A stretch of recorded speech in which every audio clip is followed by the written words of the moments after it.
See, I need lots of help. Memory is one area I need help in. Okay.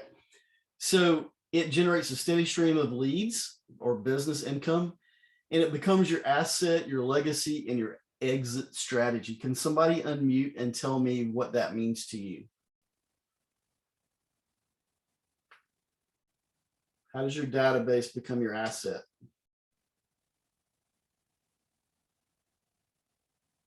Somebody take a wild guess.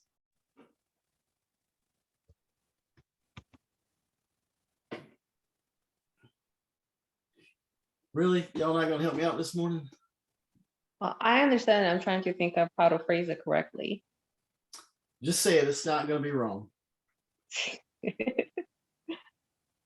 I mean, your database is asset is it's a value, something that makes you valuable. So every point of contact that you can add to your database increases the value.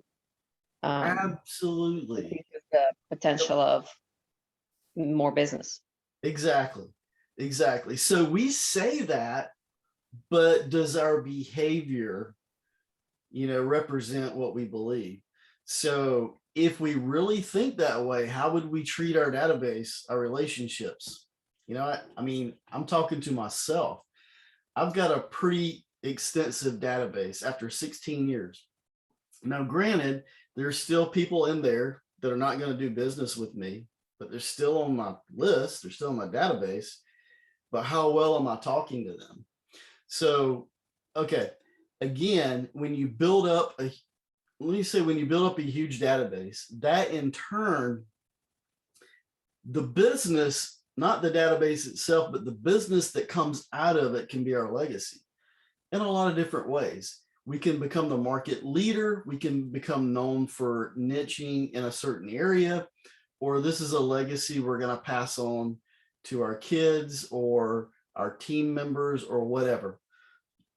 Now, the last thing is, have you thought about having an exit strategy? Yep, you're just starting in real estate, but begin to think about, how long do you think you'll be in real estate? If and when you do leave, are you going to leave with an asset, or is it going to be just the opposite? So what I mean is, there are agents who have, at the end of their real estate days, have sold their databases for lots of money. Okay.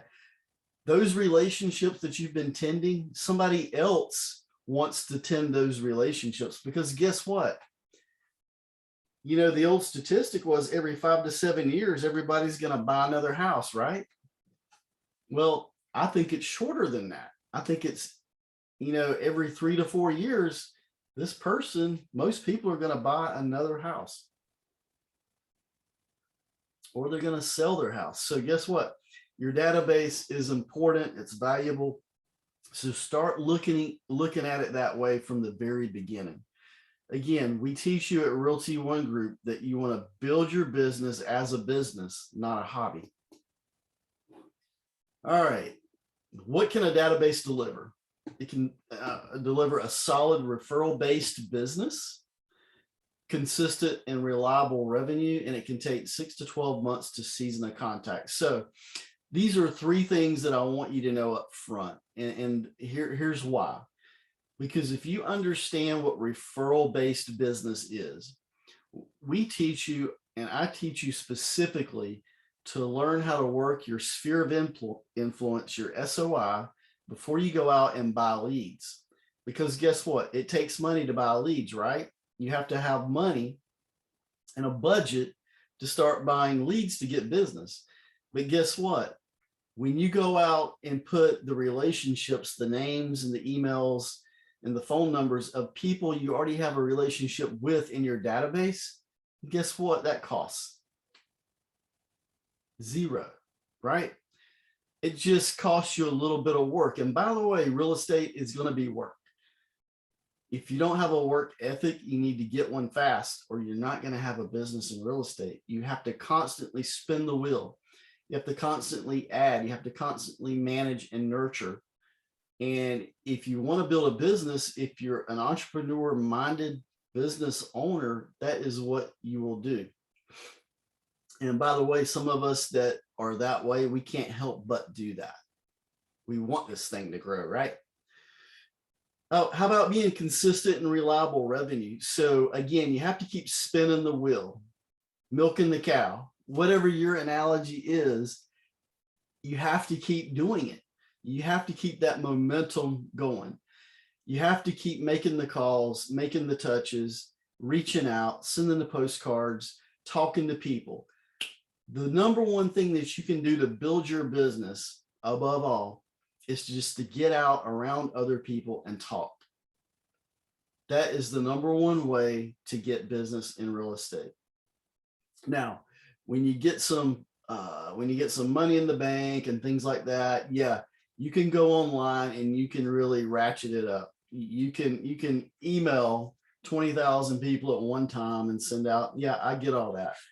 But when you're building a business, you want to build it based on personal relationship and contact, because that's how you're going to build the know, love, and trust thing. And by the way, the last thing I want you to know when you're just starting out is, hey, give yourself 6 to 12 months, okay, to close a deal or a prospect or a relationship or a opportunity, whatever you want to use. I try to make real estate real because it's about relationships. So if we say opportunity, that's better than saying a real estate deal or a transaction. But here's what I want you to know. When you're building any business, it takes time. When you're working on people, when you're talking to people, when you're finding out who is ready to sell or ready to buy, we call that seasoning. So to season a contact, it can take 6 to 12 months.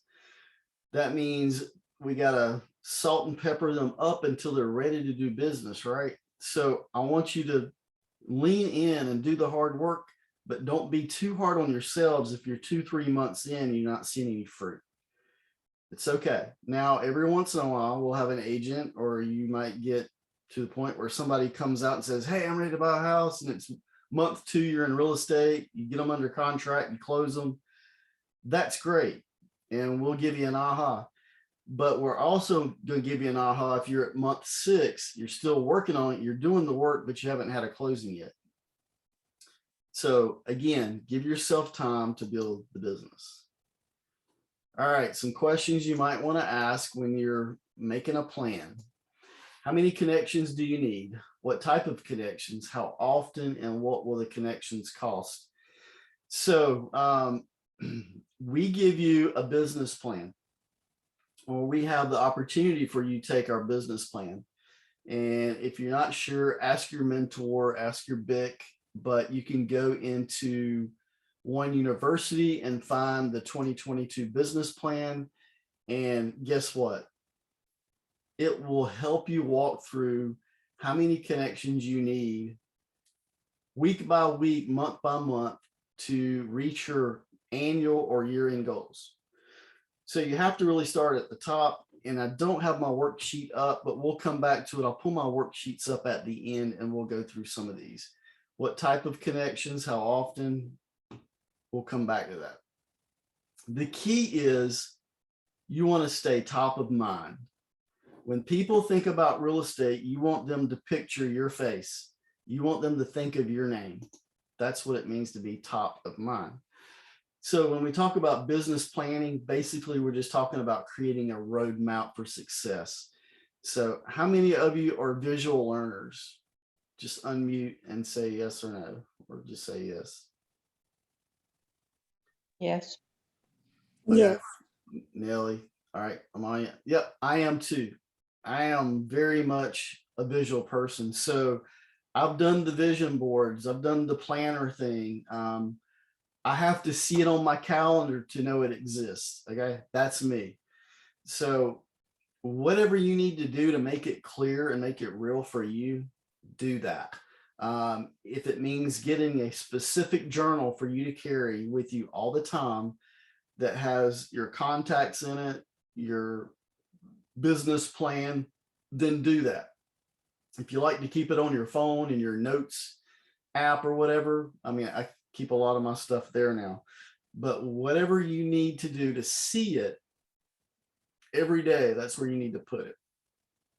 And when we're talking about tracking results, somebody tell me, why do you think as real estate professionals, we want to track our results?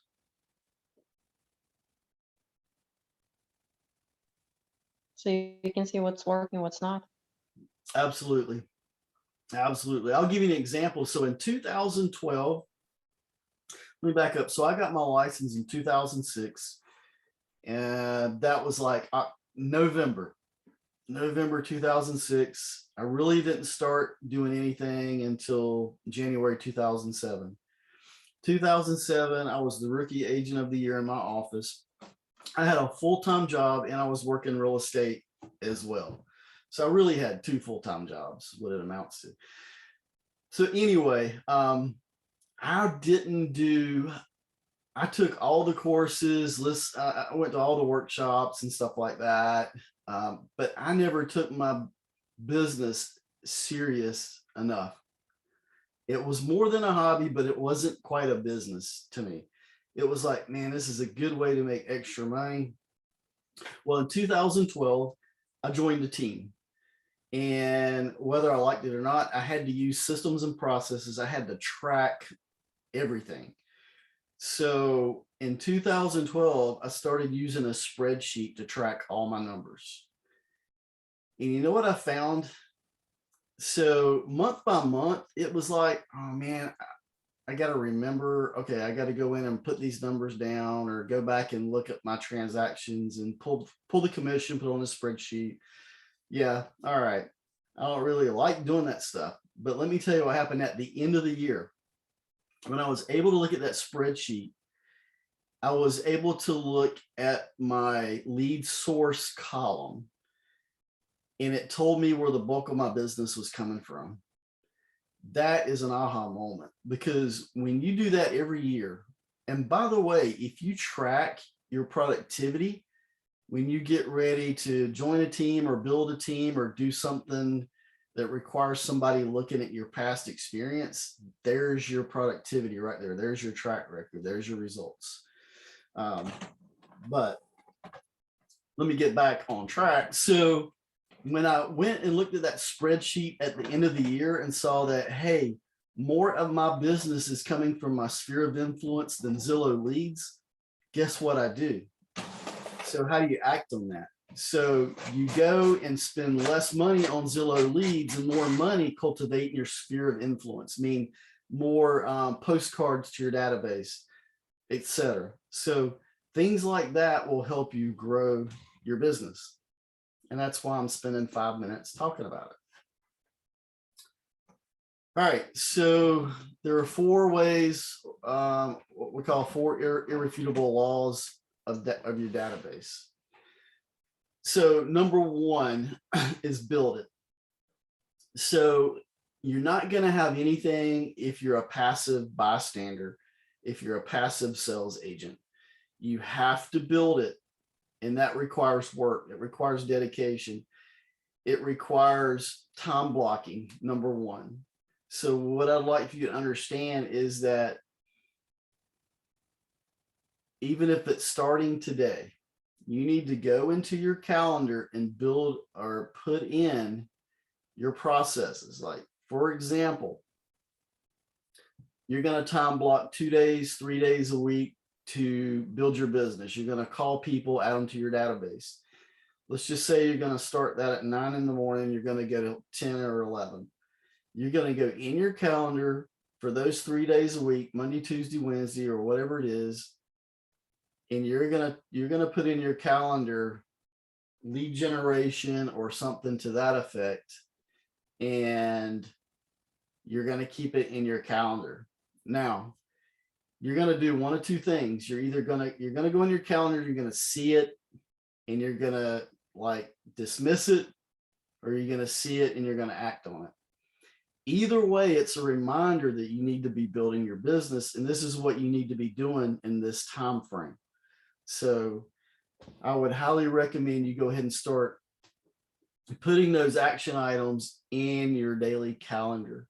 Now, number 2, feed it. Okay, you got a database. All right, you started it, but now you got to feed it, and you got to feed it every day. So as a real estate professional, we teach you the 3-3-6 method, which we'll talk about it in. It's a very simple method of building your database, and it takes 5 minutes a day. But just imagine if you spent an hour a day feeding your database, how much faster it would grow, and how much faster you would see benefits out of it. So to feed it means you've got to actually add contacts. Now, I'm not talking about going and copy and pasting 1,000 contacts from somewhere and adding them to your database. Nope. These are vetted contacts where you either met them one-on-one, emailed them one-on-one, or had a phone conversation with them one-on-one, and you got their permission to add them to your database. Now, permission is a few different things. Permission is, hey, I'm a real, it could be your friend who doesn't know you're in real estate. Hey, friend, do you mind if I add you to my, monthly newsletter? I'd love to keep you in touch on what the market's doing, and you can see what I'm doing in my business. Something like that. Or trade business cards. Do you mind if I send you an email? That if they say yes, that's permission to go in your database. So when we have a permission-based database, that means we get less opt-outs, right? People aren't gonna say we're spamming them. All right, number 3 is nurture it. So we're feeding it, we're adding to it. How do you nurture a database? Well, let's just take, for example, let's just say your database is your notepad. What would you do every day with that notepad? Let's just say you had 50 contacts in it. What do you think you would do with it every day? Somebody tell me. Would you call the same people every day? No. Okay. Why? Why not?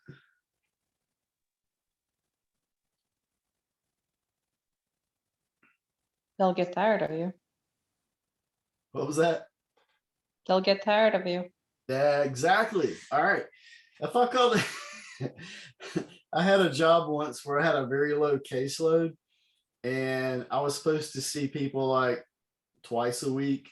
I ended up seeing these people like 5 times a week because I didn't have anything to do to put my 40 hours in, and they got sick of me. Anyway, all right. So it's the same concept. We label our contacts ABC, and we'll talk about that too in another module. But your contacts that are ready to go now in 30 days, they're your A contacts. You want to be on them. You want to contact them once a week. Your B contacts, they aren't quite ready. They're maybe 60 to 90 days out. So you're going to contact them maybe twice a week or once a month.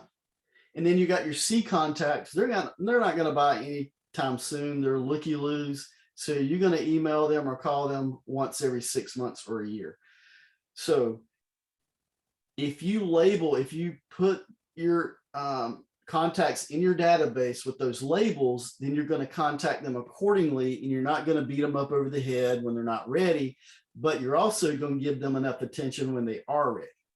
So that's called nurturing. Nurturing is making the calls, sending the emails, getting the messaging out to them, whatever that is.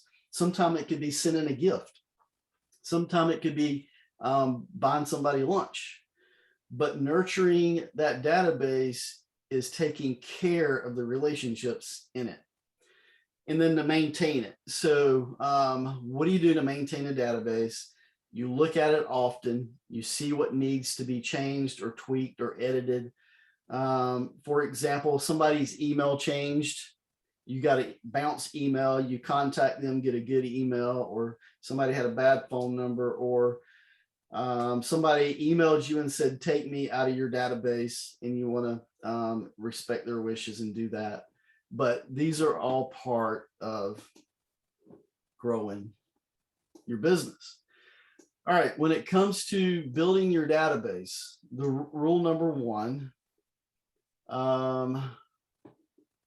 build it. How do we build it? So we go look at this. This is our COO, circles of opportunity. I think we showed this last module, but the inside circle, it says past clients, family, friends. If you're new to real estate and haven't closed any business, then you have friends and family. You know, if you've sold one or closed one, then you do have one past client. So anyway, those three people or those three circles, representations, that is your sphere of influence. Those are the people that know, love, and trust you. This is your sweet spot. That's where your business is going to come from first. Don't try to go to the outside and do farming when you haven't exhausted your sphere of influence. That is my advice to you. It will save you time and money and lots of anguish.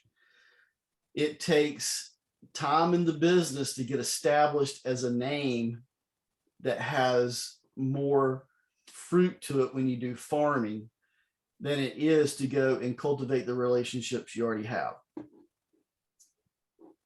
All right.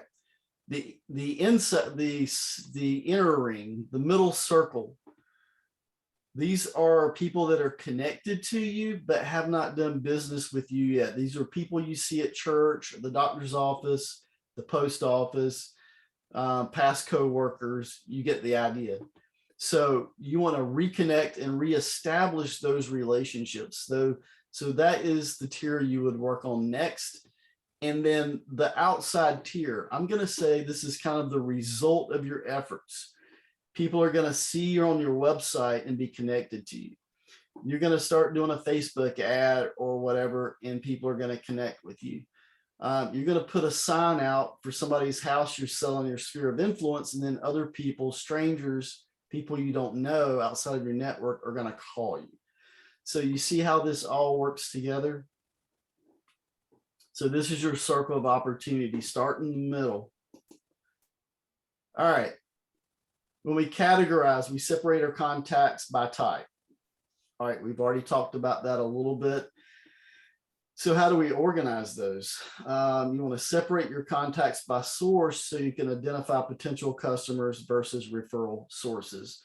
What this means is, for example, from the start of my real estate career, I had several, but there was one lady in particular.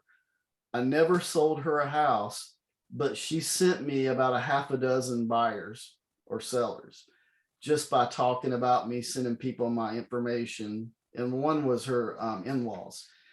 So this is somebody that was definitely in my database as an A client, but I never sold her a house. So when I categorized her, she would be a referral source. Okay. She could turn into a potential customer. That's why I kept her in the A status, but she was a referral source. Is this making sense? Yes. Okay. All right.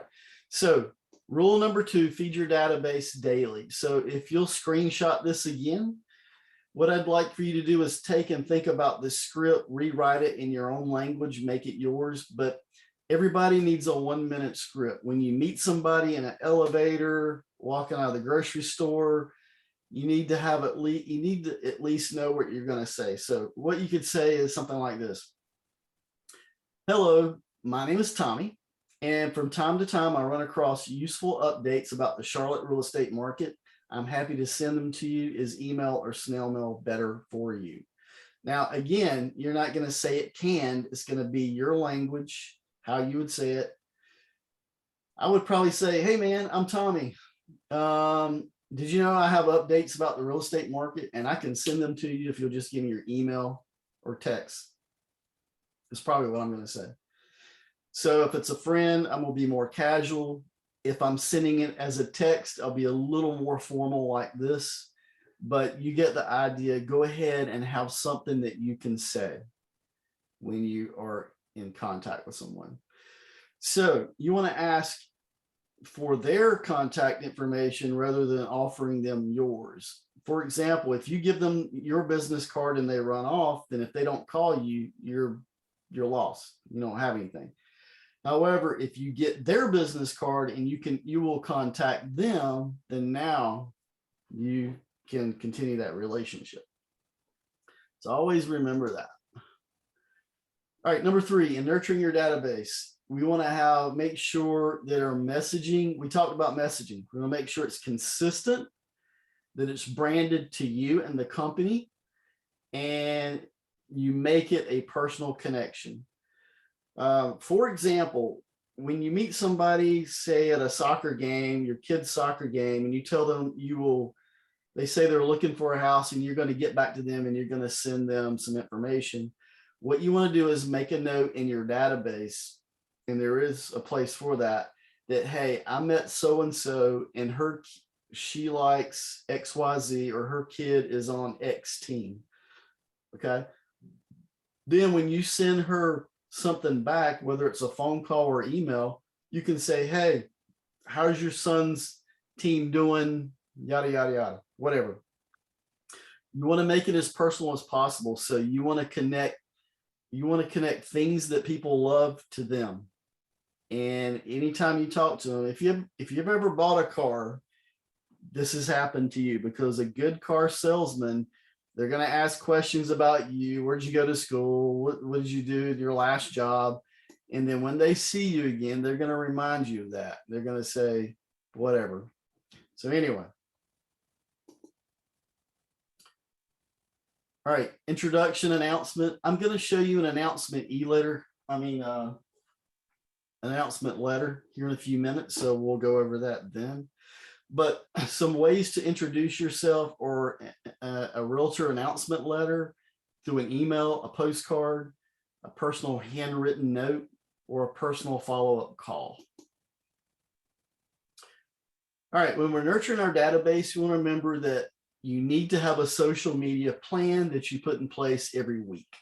So we're going to give you a real simple plan. Again, this is a screenshot opportunity. If you remember CLP, or 3CLP. So C is for comments, L is for likes, P is for posts. The three big platforms for real estate sales are LinkedIn, Facebook, and Instagram. Now, TikTok will do good, but it's not established enough. It can, in short, whatever platform you use, make sure it's the platform your people or your target audience is on, and that'll be the best social media channel. Okay. So whatever you use, wherever your people are, that's what you want to do. But nonetheless, you want to go and make 3 comments a day. Make 3 comment likes daily, and then 1 post per week. So we know what making 3 comments, we can go, this is going to making comments on other people's posts. Okay. At least 3 people. You're congratulating them on something or whatever. You're making your presence known. And then you go and 3 comment likes. You're going to go like somebody else's comment that commented on your stuff. Okay. That way they can see that you're engaging with them. And then once a week, at least once a week, you're going to make a post of some sort. Does that make sense to everybody? And this is real bare bones minimum. I would do more, but this is minimum to get your business going. All right, number 4. When we talk about maintaining our database, make time to update your database. We talked about this a little bit, but I want to say this. D is for delete. So in real estate, what we teach here at Realty One Group is we teach you how to do real estate based on your lifestyle. So if you're a mom that your big thing is every day you're running around with your kids doing sporting events and practices, you can do real estate there. Okay. If you stay behind the computer 8 hours a day, you can do real estate there. Wherever your life is, that's where we want you to do real estate. We don't want you to change your lifestyle unless it needs changing and you agree to it. but you're doing real estate on your terms. So the reason we say delete, most coaches will tell you never delete a contact. But here's what I'm going to tell you. If you have somebody you're dealing with or somebody that's in your database that is outwardly mean to you or upsetting to you, or you find yourself turning your nose or walking away or getting an upset stomach every time you see their name, delete them.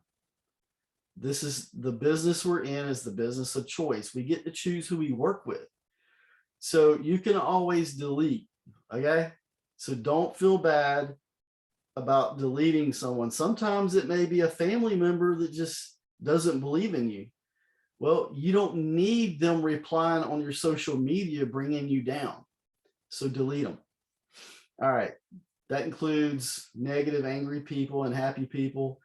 We want you to focus on the positive people, have a cooperative spirit. And especially in the very beginning, there are going to be people, because you've changed industries, they're going to like, oh, she's doing something else again.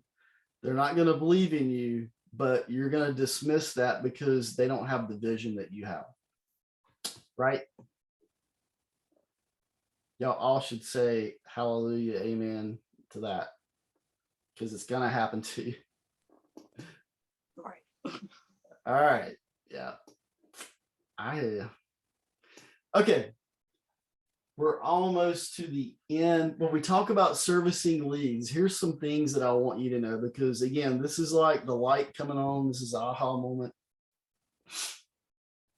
If you can see the graph, take a screenshot of it, because this is really cool. All right. So did you know that 48% of salespeople never follow up with a prospect?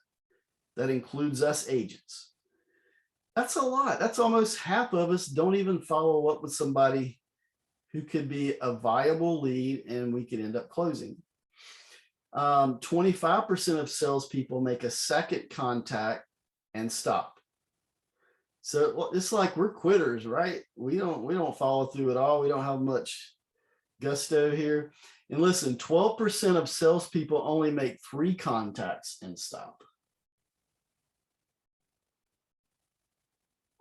You know, that could be me without any sales training, because if people don't respond to me, I get personal about it. And like, they're out. I'm not calling them anymore. But that's not what we do as professionals, because listen to this. 10% of salespeople make more than these 3 contacts. So they make whatever, 4 and above. 2% of sales are made on the first contact. Okay, not too great. 3% of sales are made on the second contact. Still not much better. Now, how about this? 5% of sales are made on the third contact. 10% of sales are made on the fourth contact. Now wait, 80% of sales are made on the 5th to 12th contact.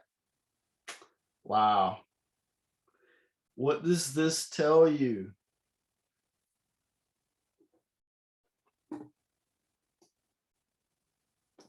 Okay, I'll got to speak up on this one. What does that tell you?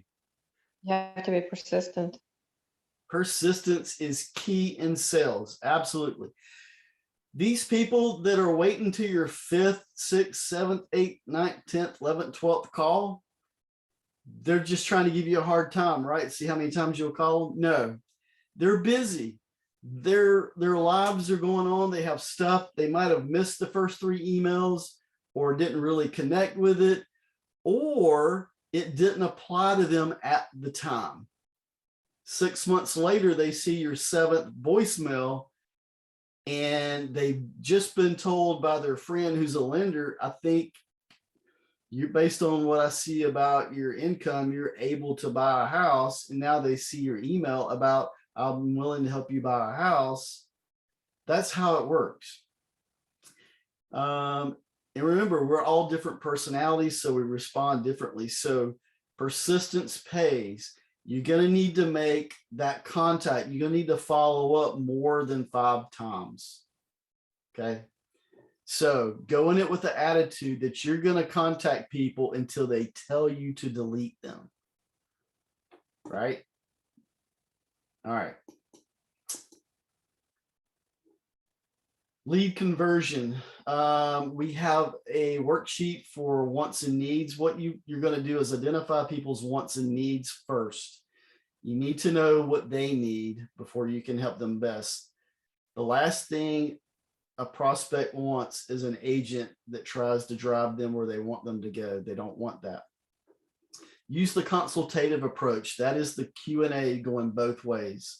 It's not a lecture. You're including them in the conversation and you're letting them tell you what they need. And again, the most important thing in servicing a lead is to listen. Listen to what they're saying. They'll tell you what they want to do. All right, when we close a lead, remember you got to have constant communication. You can't have 2 and 3 week gaps of not talking to somebody and expect them to stay connected to you. It's just not going to happen. You need to keep your clients informed. We'll talk about that. This is real important, and based on their level, how much they want you to keep in touch with them. But when you get somebody under contract, if you're not talking to them every week, you're wrong. You're gonna lose trust. And you're going to contact them even if there's no new information to report, because that's what we do. We stay in touch. There's some stuff here. All right, communicate referrals, for referrals. So anytime you close someone, before you leave their presence, you want to ask them for future business. What does that look like? Well, it could be a lot of different things. But the key is you want to make sure that you're always asking people for business. If people are happy with you and they're still working with you, they will refer business to you. So what is an online presence? It's your visibility on the internet. Are you there? Do people know you exist as a business owner? And an online presence is the ability for your prospects and clients to find you and find you quickly. And it includes formats such as websites, social media, videos, blogs, whatever is, the communication of choice. They want to see you there. Now, if I'm just going to use this example. If you're 50 years old and think you have to go on TikTok to build a business, no. There's a lot of young people on there, and they're doing great promoting whatever they're promoting. Don't think you have to do that. Go and find where your people are. However, if you do want to start a presence on a new platform, remember, you just have to be consistent. You have to send the same message, and you have to do it a lot. It's always better to build on what you have than starting over. Do you need an online presence? Yes, you do. Again, it's a key factor in how you generate and cultivate leads. It will pre-qualify you as an expert in your field, and it's how your clients search for and select almost all products, especially since COVID, when now we're buying most everything online, Amazon. They want to find you online as well. All right, just remember, when it comes to social media platforms, more than 1.5 billion users are on Facebook and Instagram. Use the simple weekly 3 CLP plan for posting on your social media, and create a time block in your schedule and treat it as a task, as we mentioned earlier. All right, when it comes to online lead platforms, what I want you to remember is there are many platforms and lead types to choose from. You don't choose them all. We'll talk more about leads, online leads, as we go. I think our brokerage offers one of the best opportunities with OpCity leads. You don't pay until you close. There's no money that comes out of your pocket. So that keeps your budget intact. You don't have to go out and find extra money, and they're good leads. So when it does come to online leads, just be aware that cost per lead can be really high. That's why I don't recommend, in fact, I never recommend Zillow. I used to be a Zillow Premier agent. I spent a lot of money and I made a lot of money with Zillow, but Zillow is not where you're going to find, you would have to be a team spending $20,000 a month now. That's how Zillow's algorithms are working. So don't waste your money sending $500 a month to Zillow. You might as well put it in my pocket or somebody else's pocket. All right, consistency, long-term follow-up is the key, and results vary widely and by market and lead platform. I think we've already hit on that. All right, the last thing I want to share is our Rev Up One Habit, which is basically 3 calls a day.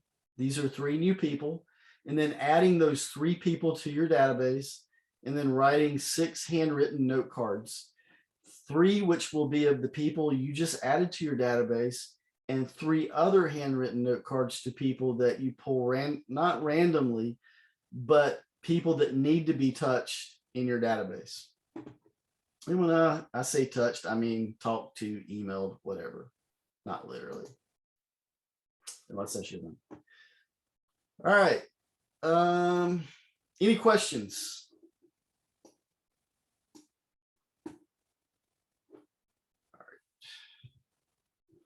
I'm going to stop recording